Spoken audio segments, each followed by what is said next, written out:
Na pagbabawas sa excise tax sa langis, iginit ni Senate President Vicente Tito Soto III na hindi dapat gawing padalos-dalos ang desisyon kaugnay dito. Ayon kay Senator Soto, kailangan munang pag-aralan kung talagang kinakailangan ang hakbang, lalo na't may tinatayang 2 hanggang 3 buwang oil reserve ang Pilipinas. Pag-usapan namin kung paano may iwasan na gano'n. Kung sakali man, ang pagkakaalam ko, meron pa yatang 2 or 3 months na reserve tayo. So ayon sa Pangulo, kung gano'n yung statement niya, ibig sabihin niya, kung hindi na, ito naman, iba nga naman, hindi tumagal.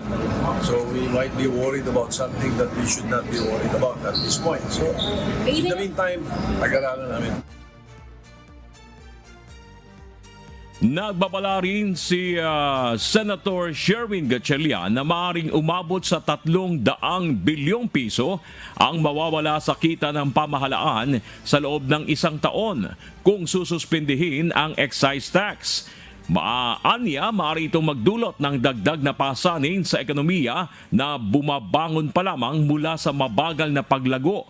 Kaya't mahalagang timbangin ng maigi ang magiging epekto bago ito aprubahan.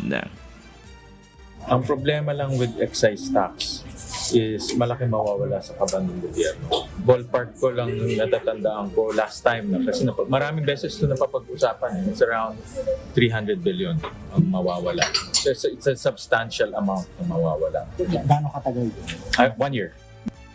Hataw Balita.